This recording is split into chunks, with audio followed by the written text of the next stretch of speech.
Welcome to Up All Night DIY. I'm Monica. Thanks for joining me. Tonight I'm hanging with my friend Robin of Robin Donnelly for It's a Retro Halloween Party Collab. The two of us are joining forces to bring you a couple of classic Halloween DIYs. You'll find a link to Robin's channel in the description box. Be sure to check her out, subscribe, and show her some love, and all that good stuff. Right, I have Goodie the Ghost with a sweet tooth for you. Let's get into it. We'll be using one 2.3-inch foam ball and two 1.9-inch foam balls. Got mine at the Dollar Tree when they still had them. I'll be using Daz clay again this week, but Model Magic or foam clay would work perfectly too, whatever you prefer. We'll need a 4-inch wood disc for his base and some toothpicks as well. I grab one of those small foam balls and I'm going to press down on it to create a flat spot. Then I'll use a circle cookie cutter to impress a circle atop of the ball. I'm marking out where I'll cut the ball. This is going to be Goodie's jack-o'-lantern candy bucket, and this will definitely make it easier for me to cut a nice even flat spot where his treats will go. You feel me? So I'm just going to do that with this long serrated knife here. This is actually for cutting styrofoam. I bought this years ago, I think at AC Moore. Now we're going to press a flat spot on the other smaller ball too. This is Goodie's head, and this is where it will sit atop of his body, the larger foam ball. So I want a flat spot on the top and bottom, so I'm going to use the wood disc to press down on the top. The pressure will also create a flat spot on the bottom of the ball, and like I said, this is going to be his body. And just so you know, this is how we're going to stack them, just like this. This is his head, and it'll sit right atop that flat spot. I also want to create a third flat spot on his body where his belly will be, so that his treat bucket will sit nicely in front of him. This will provide a wee extra space. So you can see him going like right in the middle in between the top and bottom flat spots. And see, his wee bucket will sit just like this. Good, right? I lob a chunk of clay off and I'm going to condition it by kneading it. This is going to help distribute the moisture evenly, and that should prevent it from cracking. If you're wondering why I'm using Daz instead of Model Magic, I decided to use up the rest of this brick of clay for this project. I really enjoyed working with it last week to make Sweets the cat. As I said, any clay you choose will work. It's basically the same premise. Okay, we're going to roll it out with our rolling pin. I'll use that same cookie cutter to cut a circle from the clay. That's for the top of the jack-o'-lantern, but we're going to put that aside for the moment. Now I'm going to trim the rest of this clay down just a wee bit so that it fits our styrofoam ball better. So this is the first ball that we cut the top from, and we're just going to wrap the clay around the sides of this foam ball. I'm going to leave the top open for now because that's where that circle that we cut will go eventually.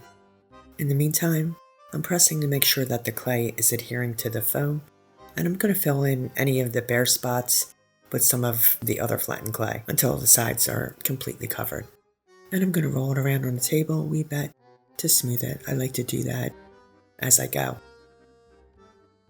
Okay, now we can add this circle of clay to the top of the jack-o'-lantern. We're just going to press it into place. We'll roll it around, and I'll press the flat spot on the table for good measure. Just make sure that it's sticking to the top of the ball and, so that it's nice and flat and neat.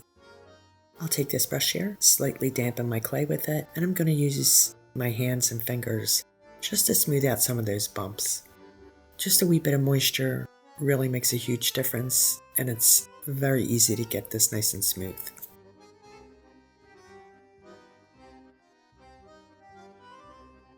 I'm going to use my pointy tool here to blend and smooth the edge of the clay circle with the rest of the clay. I'm basically pulling the tool down over the seam, smoothing it with my fingers all the way around.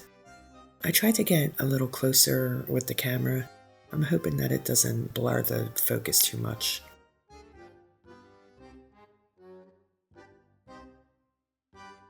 I'm going to use this scooping tool to create the jack-o'-lantern's eyes. It's like a wee arch shape, and I'm just going to press it into the clay. It makes the perfect squinty eyes.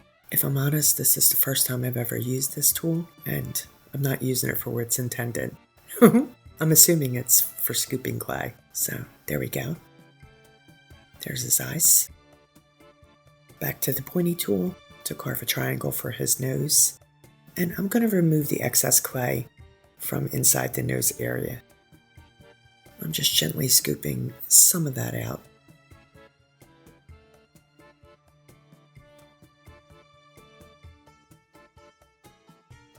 Now we'll carve him a crooked smile, and I'm going to remove the excess clay here too.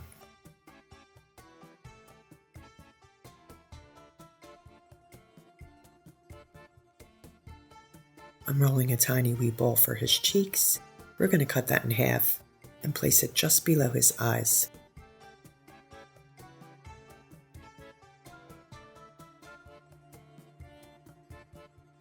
Look at those cute plump cheeks.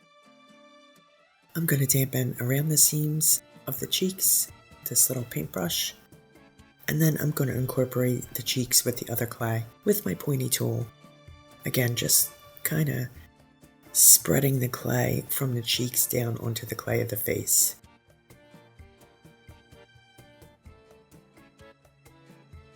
Now I'm going to use this rubber tool here to impress lines to mimic the ribs of the pumpkin, and I'll do one at the top and the bottom of the face. And I'm also going to score tiny wee eyebrows as well. Now if you don't have these tools, they're not really necessary. Prior to getting them, I used toothpicks and other fiddly bits that I found that would work. So you can always work something out. You know what I'm saying? Just 2 quick scores for the eyebrows. I roll a small cane of clay to add the top edge of the jack-o'-lantern, really just to neaten it up a wee bit and to give it a little more definition. I'll use this wire tool to score the clay before adding the cane. This will help the clay stick together. And again, you don't need this tool, you could just use a toothpick, works just as well. Now we can add the cane to form a rim, and I'm going to dampen it and incorporate it just like we did before. It's always going to be the same process of just kind of pulling that clay down, smoothing it as we go. Right, so now we can set this guy aside to dry. We're going to roll out some more clay, enough to cover the larger ball, his body, and I'm going to trim it to size. We'll wrap the clay around the sides, just like we did with the jack-o'-lantern, filling in any bare spots and rolling it to smooth it.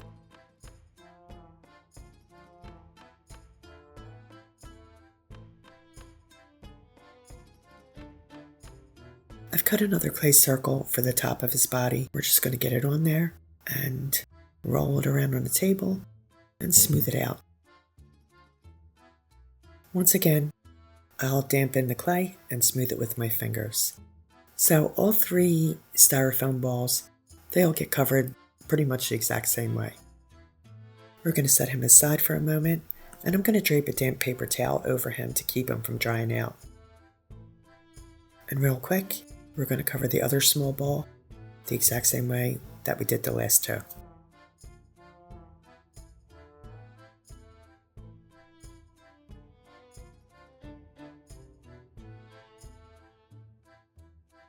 We're going to grab one of those toothpicks and push it into the top center of his body, leaving about an inch or so protruding. Let's push his head onto the toothpick, centering it on top of the body.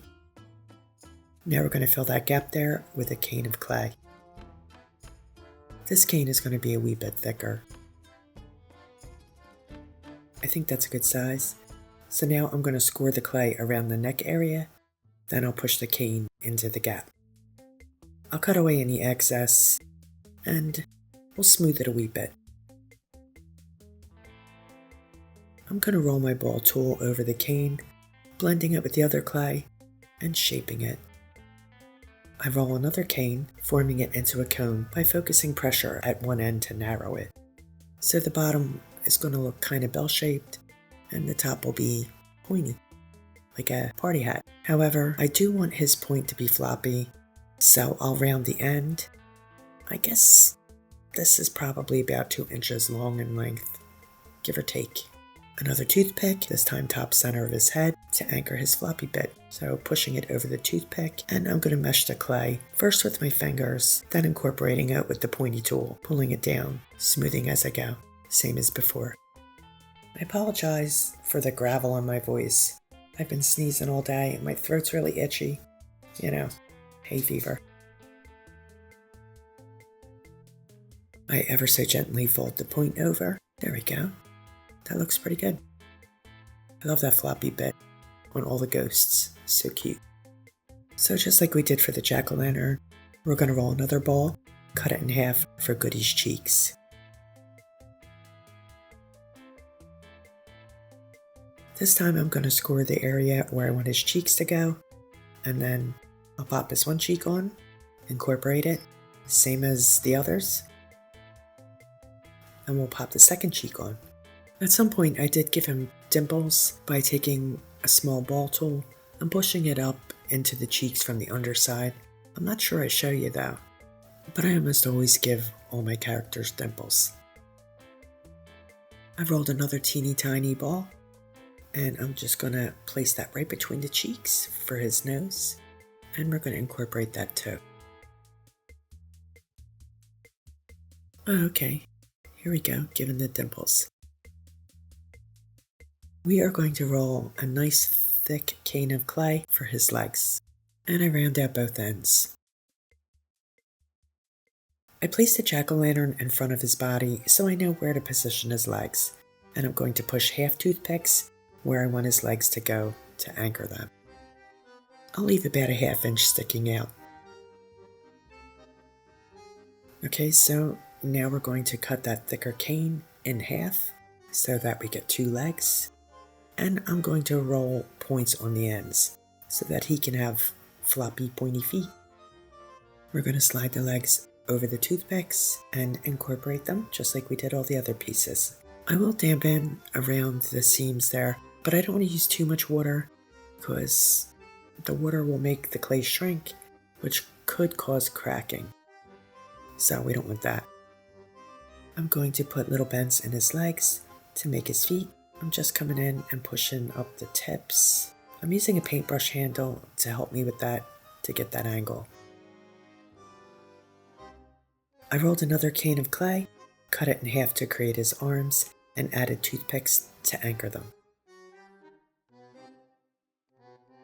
Okay, we're going to incorporate them, and they're going to be wrapped around the front of his belly. And while I'm doing that, I'll shape his arms as I go. He'll be holding a lollipop and licorice, so we're going to poke a hole in his left hand, and we're going to leave a little bit of a space between his right hand and his body. I'm going to use the skewer that is going to actually be the stick for his lolly, and now we can set him aside to dry overnight too. Both pieces are completely dry and ready for paint. Goodie will get 2 coats of Ceram Coat white paint, and you're not really going to be able to tell since it's white on white, so I'm just going to show you a moment or two. But I did give him 2 full coats.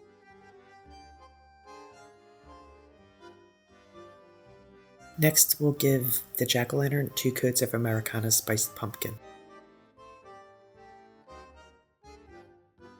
Okay, so now I'm going to dry brush him, Goodie that is, with Ceram Coat Palmetto, which is a light green color. But to be honest, it didn't really hit the way I wanted it to, but that's okay because we're going to fix that later.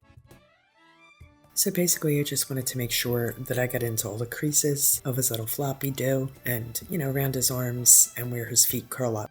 Anywhere else I thought it might look good. I dry brush his cheeks and nose with spiced pumpkin.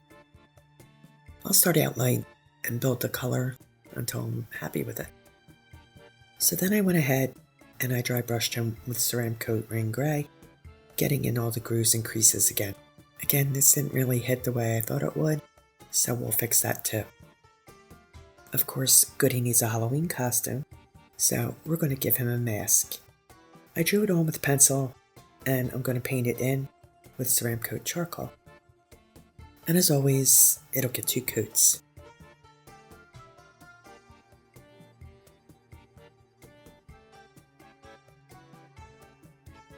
I'm also going to give him a sweet wee happy smile with charcoal. And we'll make his mouth open a wee bit because, you know, he's busy shoving candy in it.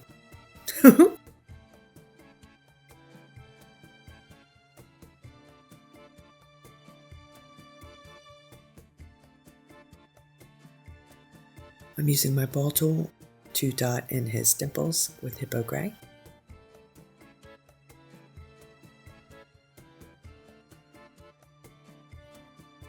I love this wee mask. I think it's so cute. I'm going to dot around the edge of it to outline it with spiced pumpkin, and then I'll come back in and add some palmetto green dots. It'll give it a nice finishing touch. Remember how I said I didn't think the palmetto green was working? Well, now we're going to go over that with some Ceram Coat apple green and floating medium. The clear gel here on my plate is the floating medium, and I'm going to prep my brush with it, getting a healthy coat on the bristles. This is a folk art product. I'll scoop up some of the apple green onto the corner of my brush, side loading, and then I'm going to stroke it on my plate to load the bristles and blend the paint with the medium. Now I'm going to grab him and float in that green where I had dry brushed it previously with the palmetto. So I'm going to hold the corner of my brush that has the paint on it where I want my darkest color. It's definitely going to give it more definition.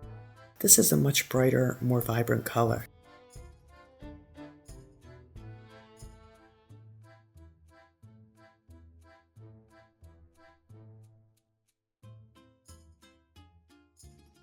I'm going to shade around his mask and around his mouth too with the apple green. Then I'll just continue on adding the green into the creases around his arms, legs, and feet. And each time I load the brush, I do it the same way. A little bit of the medium, side load with the green.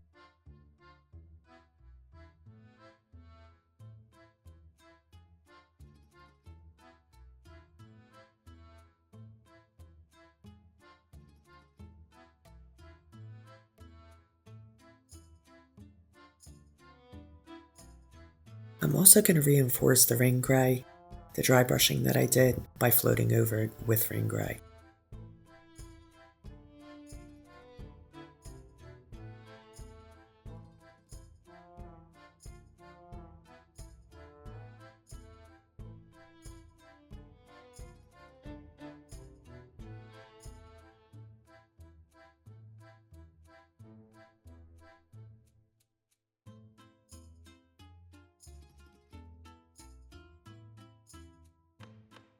Pulling out that scoop tool again, the one that I used to create the jack-o'-lantern's eyes.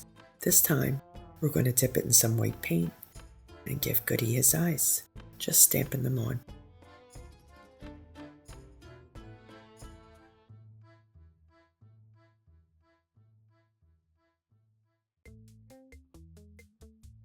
Let's give him some character lines with the white as well, right off the corner of his eyes. And of course, he's going to need wee white eyebrows. I think the float made a big difference. I like it much better. That apple green is a far better color. We'll dot his nose and his cheeks with white highlights. And I'll add a white stroke to his mouth. Just a very fine line. I make a wash for the jack-o'-lantern using Americana light cinnamon and blending it in with some of the floating medium. This will make it transparent, sort of. So I'm just going to stroke that all over my jack-o'-lantern and try to catch the grooves and his features. And then I'll wipe it back and I'll darken up any areas that need it.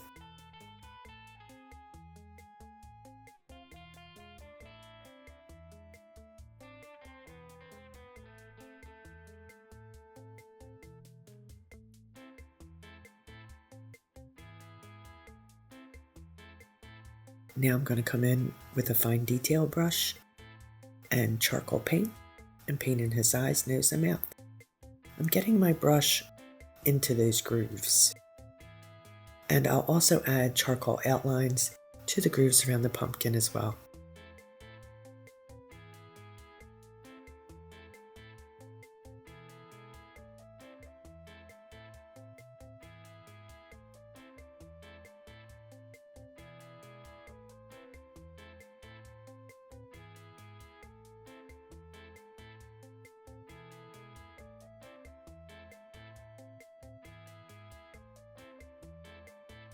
I dry brushed his cheeks with Ceramco Calypso Orange, this lovely yellowy orange, orangey yellow color. And I'm going to do the odd highlight around the pumpkin with it as well.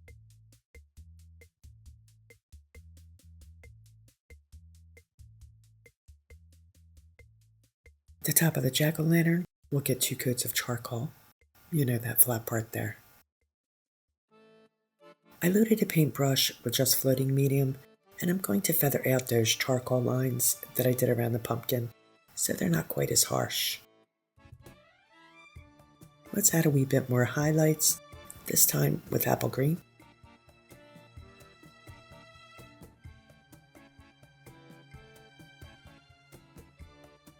And of course white dot highlights for his cheeks. I'll also do some stroke highlights with the white in his eyes and his mouth, just ever so slightly.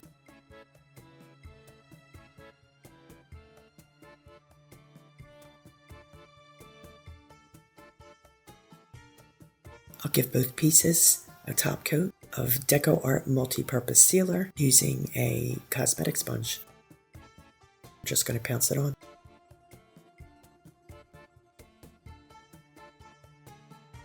To finish this costume, we're going to add some festooning. I've whipped up some and added some green to it. I'll link the video showing how to make it in the description box. Super easy. We're going to wrap that around his neck, attaching it with some Fabrifix fabric glue.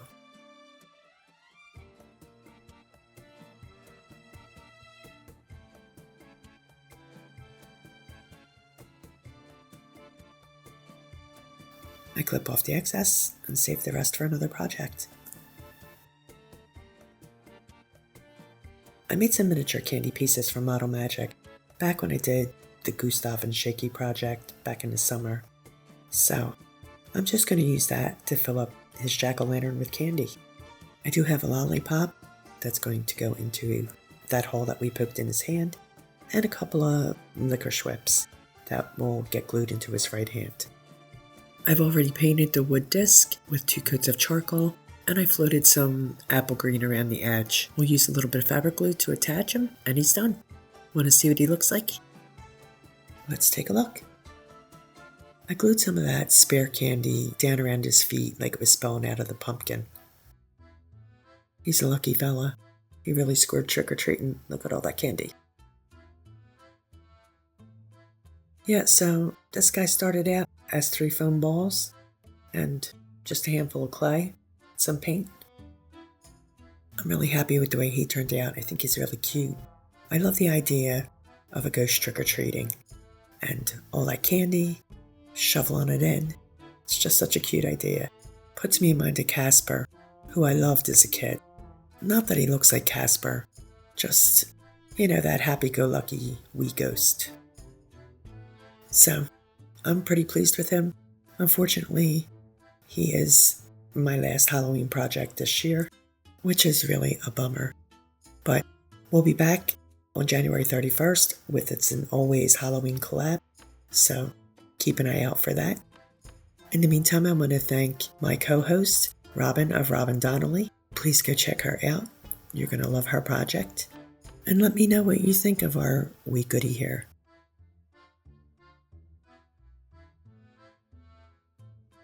Please like, share, comment, and subscribe, and all that good stuff. Stay creative, my friends. Thanks for hanging with me. See you next time. Up all night with Monica.